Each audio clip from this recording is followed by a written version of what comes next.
Uh, Good afternoon and welcome to the discussion on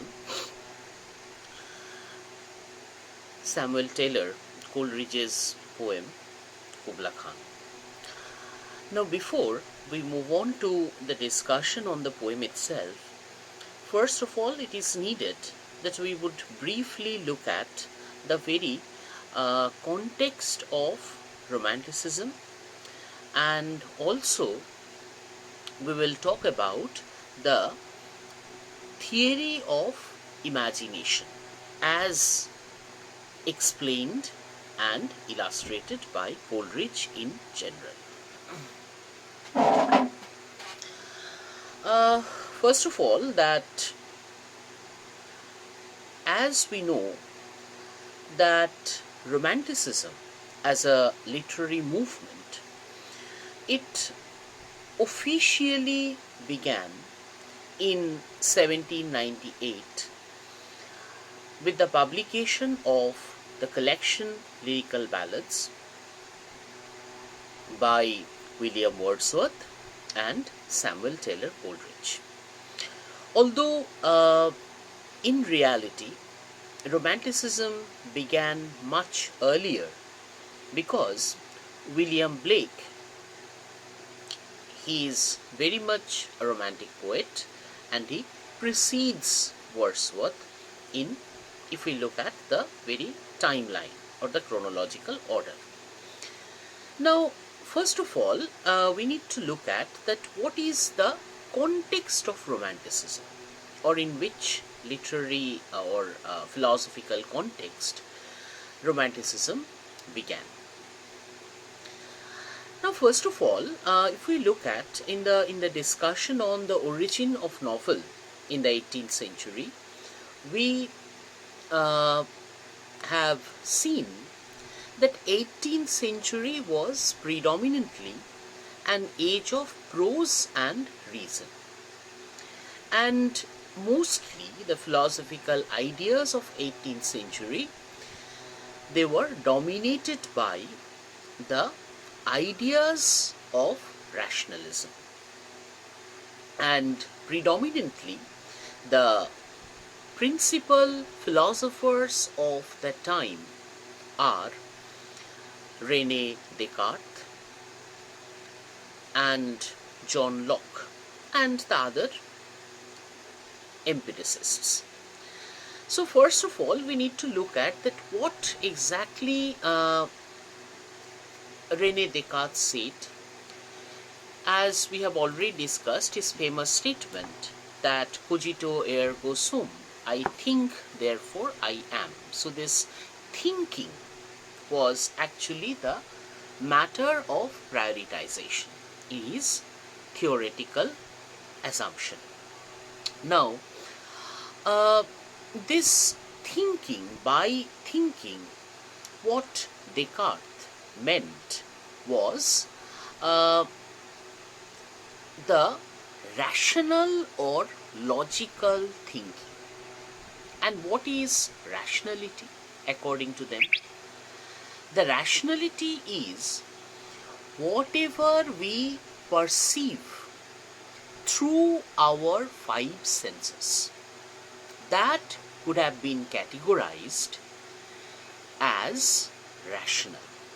So whatever exists within these parameters, whatever could have been explained by these parameters are rational, and what we cannot perceive by such parameters, or we cannot perceive by our five senses, these are irrational.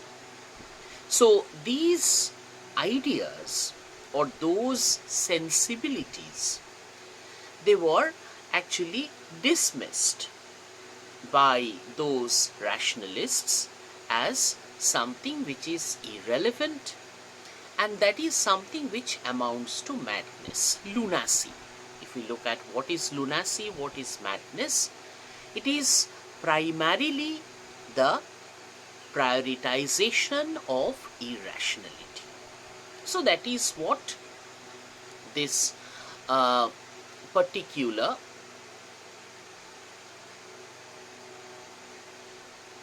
that is the particular uh, theoretical assumptions that we come across in the uh, 18th century rational philosophy. Now, if we look at such ideas of rationalism, they were contested by the philosopher Immanuel Kant. Now, this German philosopher, German transcendentalist Immanuel Kant, he was the one who contested that idea of rationalism. And what is the point of the contestation?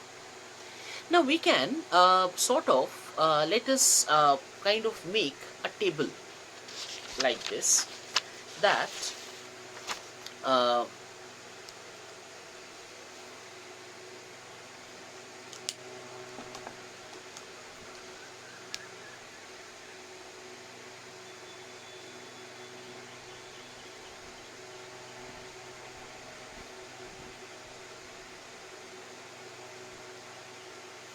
now if we look at this kind of things like this, sorry, it won't be like that.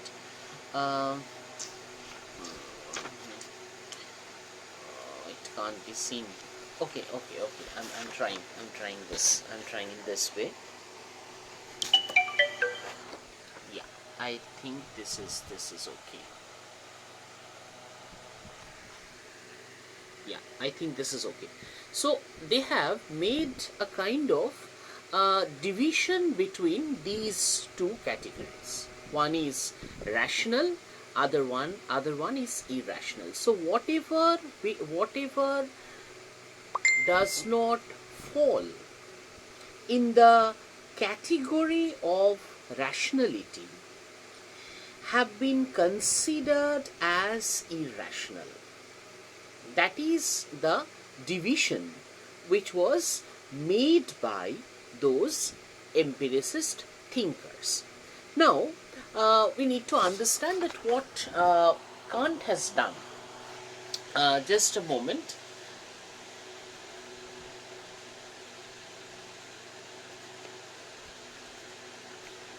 Yes. So Kant agrees on the point that, well, I agree with you that these two categories are there. One is the rational, other one is the irrational.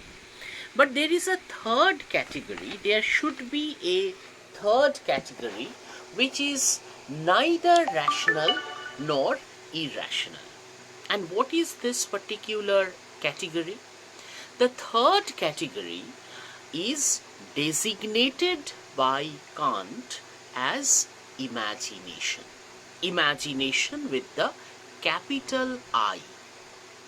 So what he actually tries to mean with this particular idea of imagination, so that is that represents, that presents before us a truth which could have been perceived by a sensation, a sensibility which is beyond the rational parameters.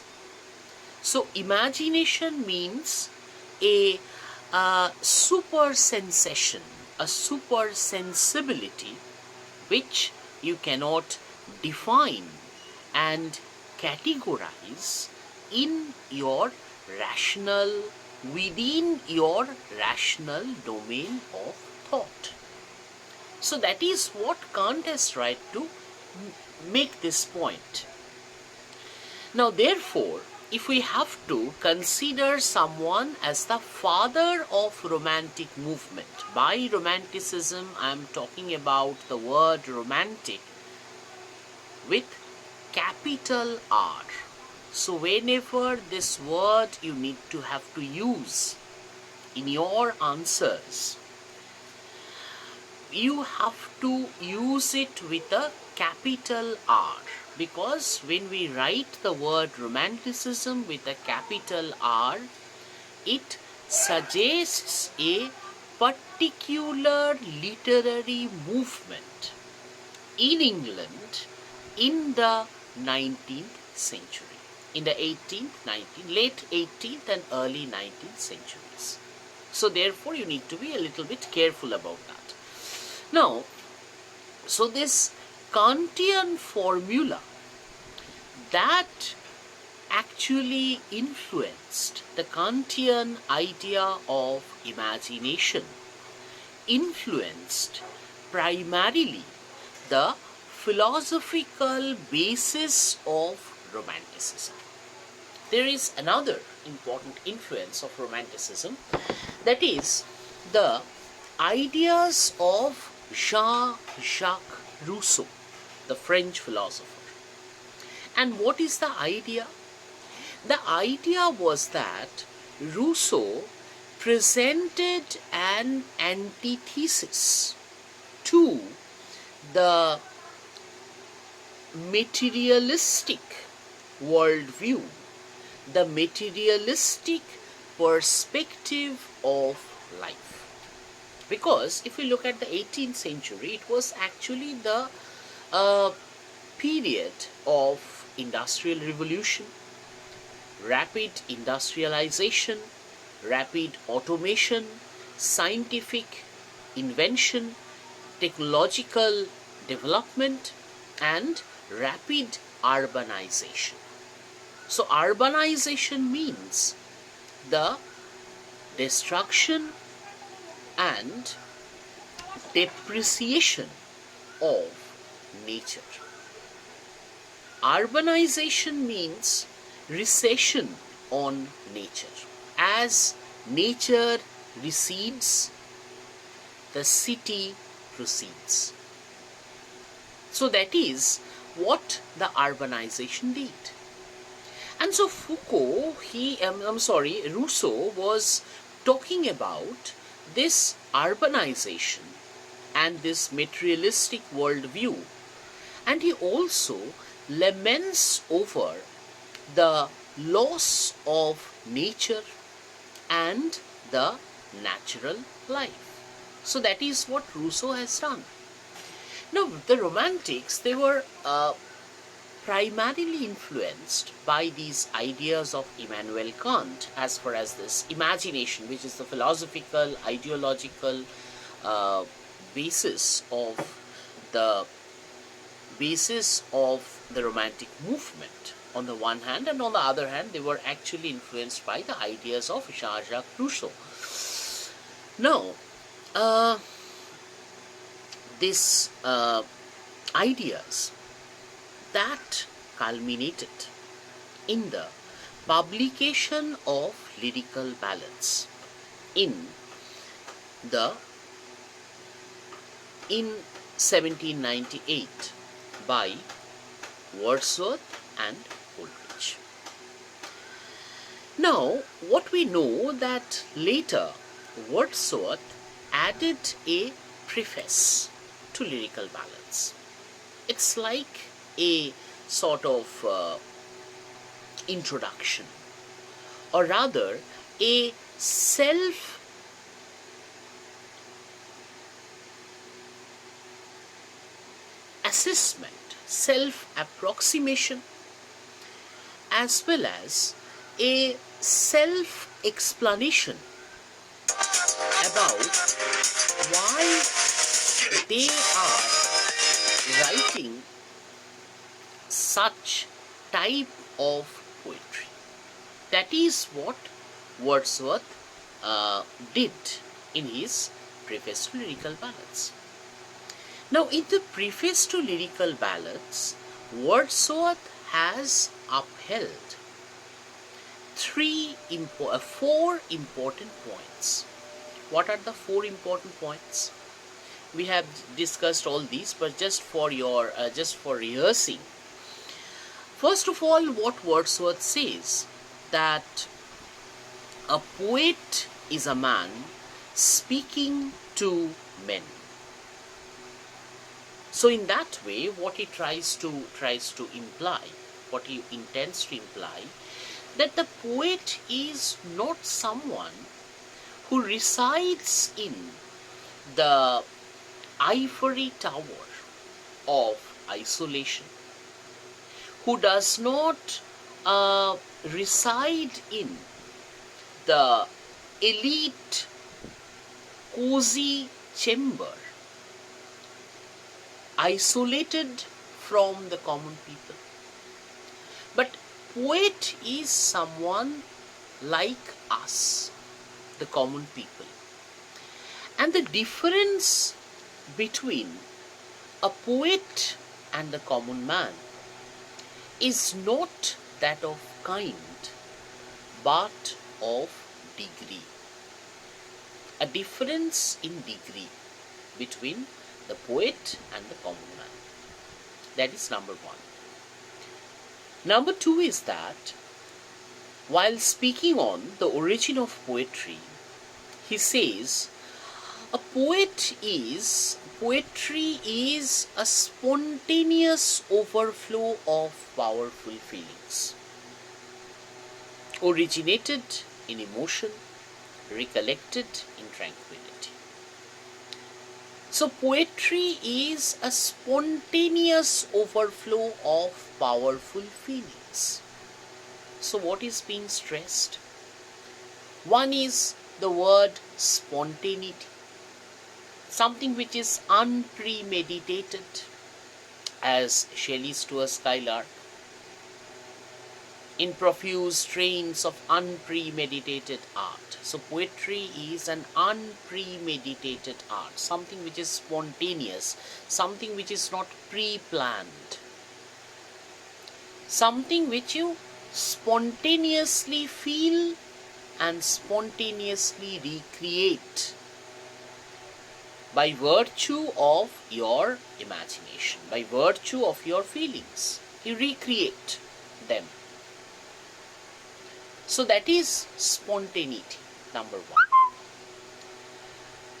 Powerful feelings. So poetry is something which is personal, something which is not something as social, like 18th century poets, 18th century satirists, who were mostly concerned with the social responsibility of poetry. That is something that I am, like, say, Dryden says, that a poet like a physician is like a physician prescribing harsh remedies to an inveterate disease. The poet is like a doctor, and his task is to reform the society.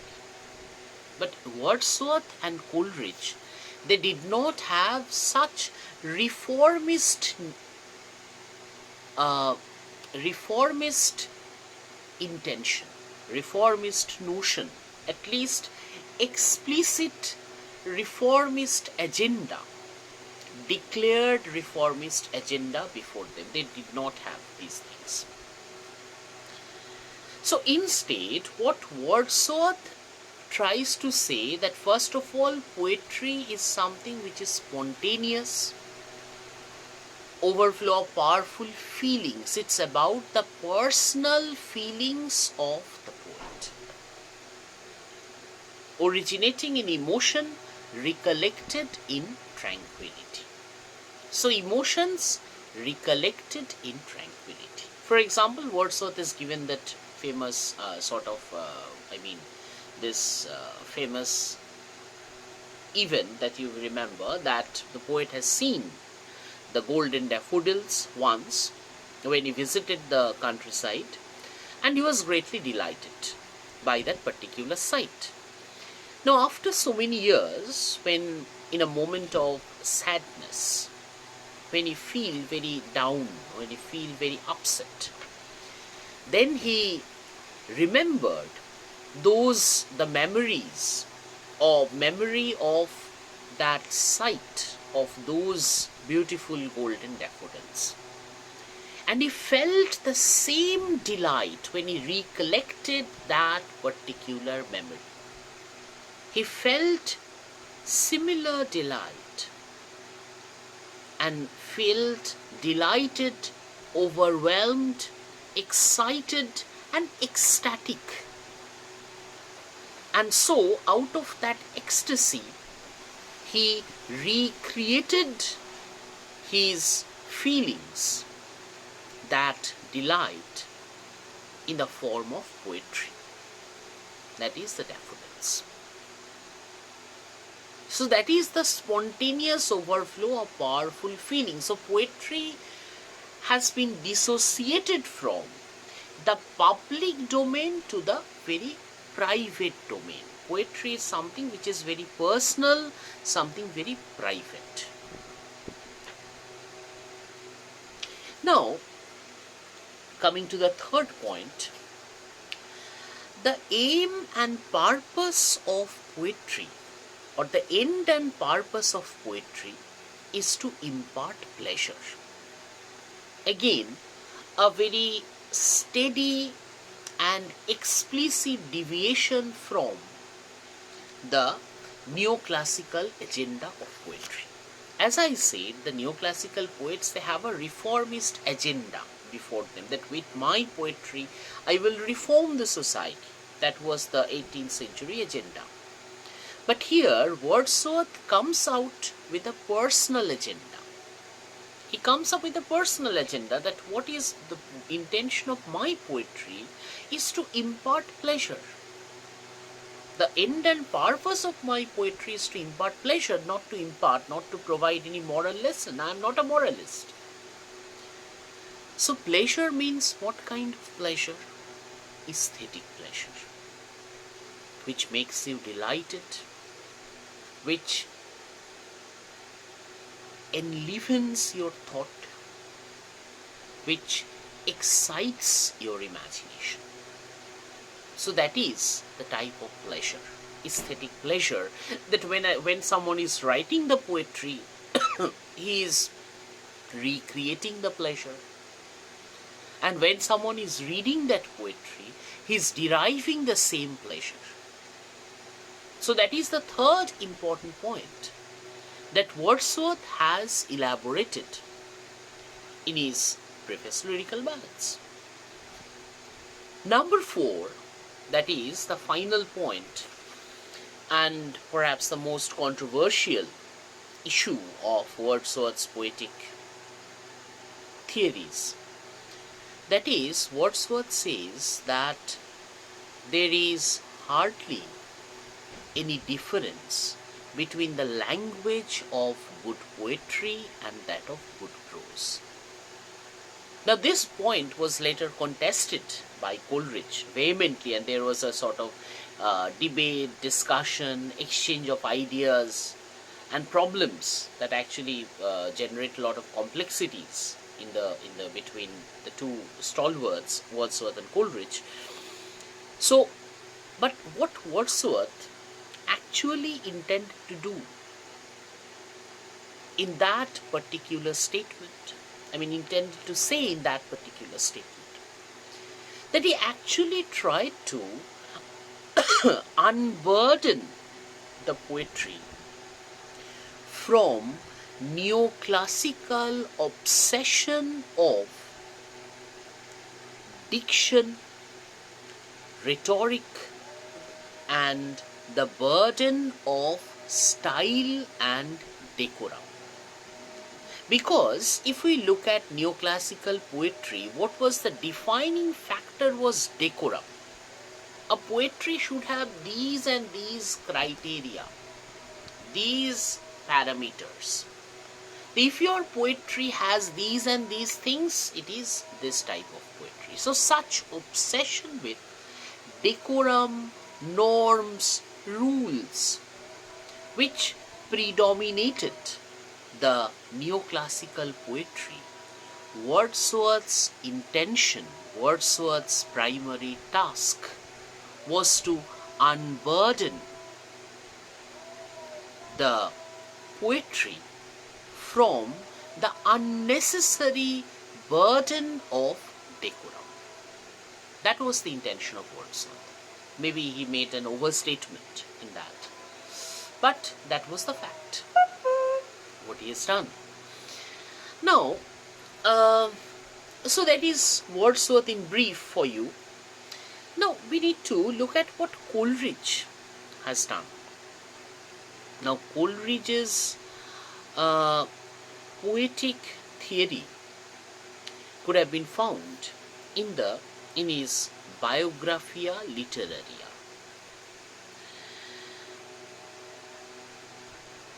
Uh, okay.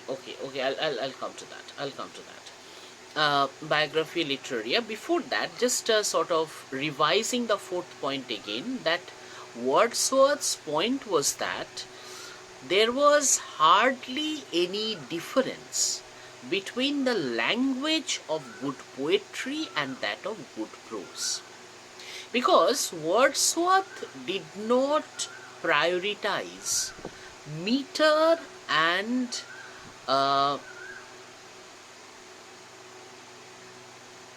rhetorical devices in poetry. He did not pay heed to the maintenance of decorum in poetry, because that was not important. That was not an important point. So what was the important point was that this poetry, his intention was to unburden poetry from this decorum and propriety, from the burden of decorum and propriety. That was the point. So, if we say that poetry has a different specialized language, that means poetry is something which is very complex in form. There should be an abundance of rhetorical devices, abundance of meter, rhythm. So poetry should pay attention more to the form than to the content. So that was the neoclassical prerogative. But Wordsworth's point was that what was really important in poetry was the exploration of the powerful feelings, not the language. So that was his point, as far as I perceived this fourth point. Now, when we come to the theory of Coleridge, now Coleridge's theory could have been found, is found in Biographia Literaria, his treatise on the origin, nature, and structure of poetry. Now, in chapter 13 of Biographia Literaria, Coleridge has elaborated the concept of imagination. And what was the point? We need to look at that.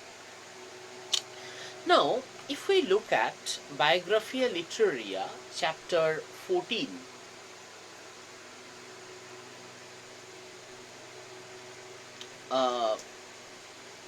we find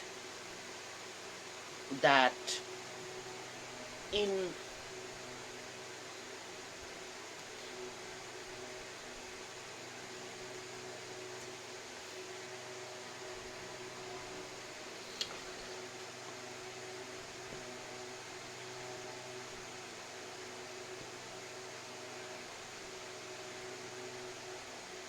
what he wrote, we need to just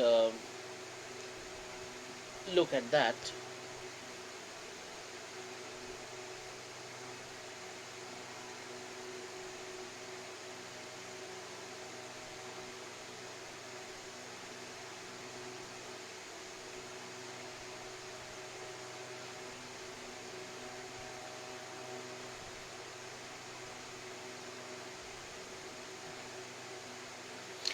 Now, what Coleridge had to say on this?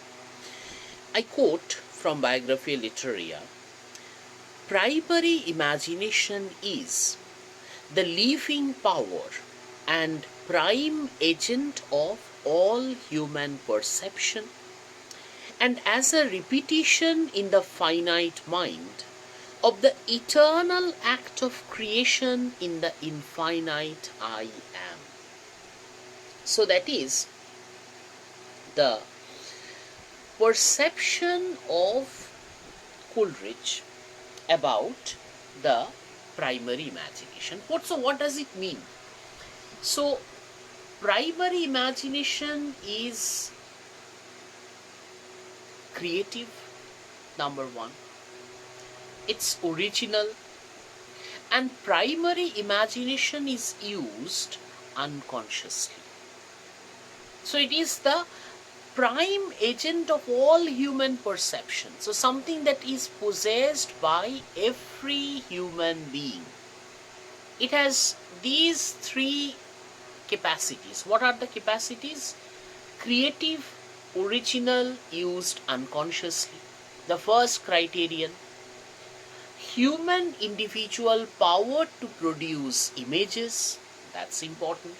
Number three, the power to give chaos a certain order. So something which is in a chaotic form, you give it a particular order.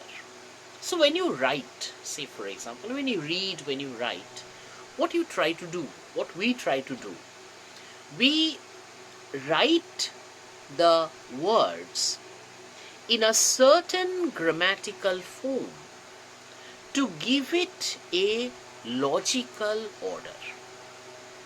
So this is something that writing something in a proper grammatical order needs to have that perception of language.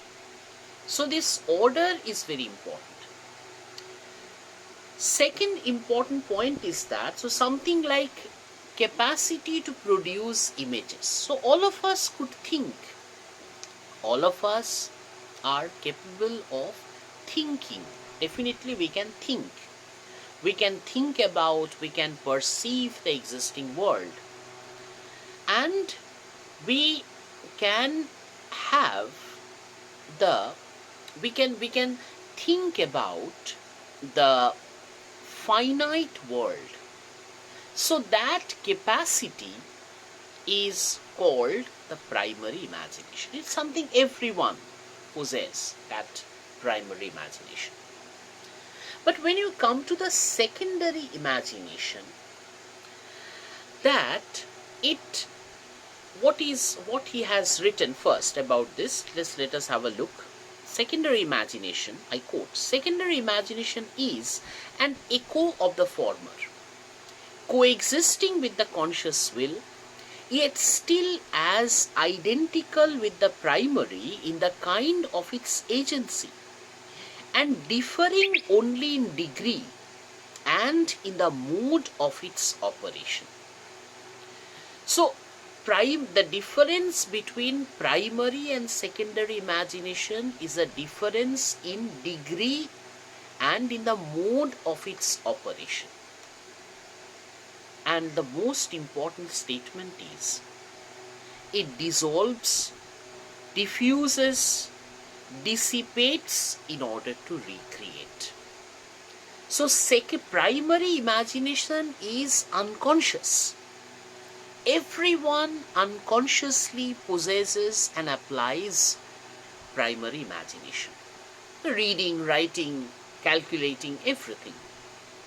But secondary imagination is a conscious effort. And what it does, it dissolves, diffuses, dissipates in order to recreate. So secondary imagination not only perceives the intelligible world, but it also creates a new world. It has the capacity to shape. Not only primary imagination gives shape to the existing world, it gives order to otherwise chaotic and unstructured world. But secondary imagination not only explains and shapes the existing world, it creates a new world hitherto unintelligible. So the poet has consciously shapes his imagination, dissolves, diffuses, dissipates in order to recreate. And also he says, I quote, or where this process is rendered impossible, yet still at all events it struggles to idealize and to unify. It is essentially vital, as even as all objects as objects are essentially fixed and dead. So something, it has the capacity to reshape, not only to reshape but to create a new world. And this process, this shaping the new world, this process entails the effort to unify the otherwise fundamentally incompatible objects or ideas, that he later explains as the reconciliation of fundamental opposites. Something which cannot be unified, cannot be brought together in primary imagination, in rational parameters, such fundamentally incompatible, fundamentally opposite objects, ideas, are also combined, reconciled in the secondary imagination. So therefore, secondary imagination is limited, secondary imagination is conscious, secondary imagination creates a new world. It not only reshapes, but it creates a new world. It is capable of producing, creating a new world, and therefore secondary imagination is possessed only by the poets, not by the ordinary man. Now, number 3, the concept of fancy. So another important issue in biography literaria. So let us look at what Coleridge had to say on fancy. As he said, that fancy, on the contrary, has no other counters to play with but fixities and definities.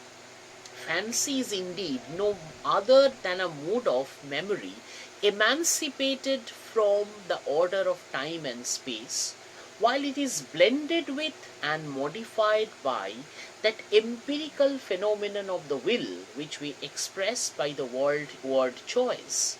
But equally with the ordinary memory, fancy must receive all its materials ready-made from the law of association. So what is fancy? That fancy is actually a kind of logical faculty, something that I would say a twisted version of reality.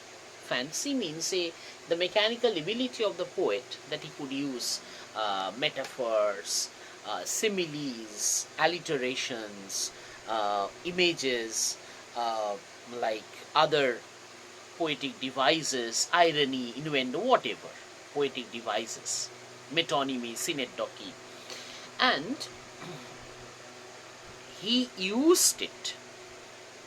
So using those techniques is like fancy.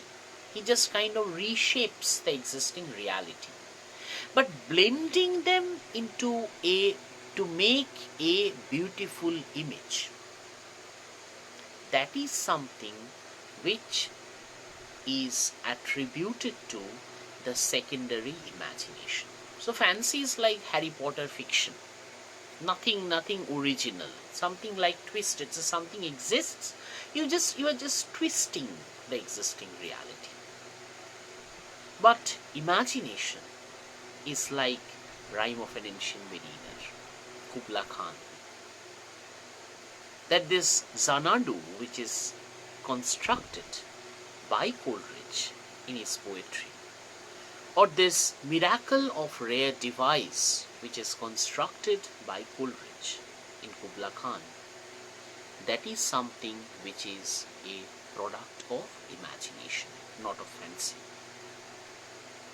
So, for Coleridge, poetry means, yes, of course, a sort of fancy is your capability of using the rhetorical devices. That you have the knowledge, you are using the rhetorical devices. That is something you know. You know what is metaphor, what is simile, what is metonymy, what is synecdoche. As a poet, you have the knowledge about all these. But what to be blended with what? That is to be attributed to imagination. You know about these rhetorics, you are capable of using these rhetorics. Primarily, this is something fancy. But this complete image which is made, the final image, that is not fancy, that is imagination. I mean, if you can transform the rhetorics into something new. So it's something like, what should I say?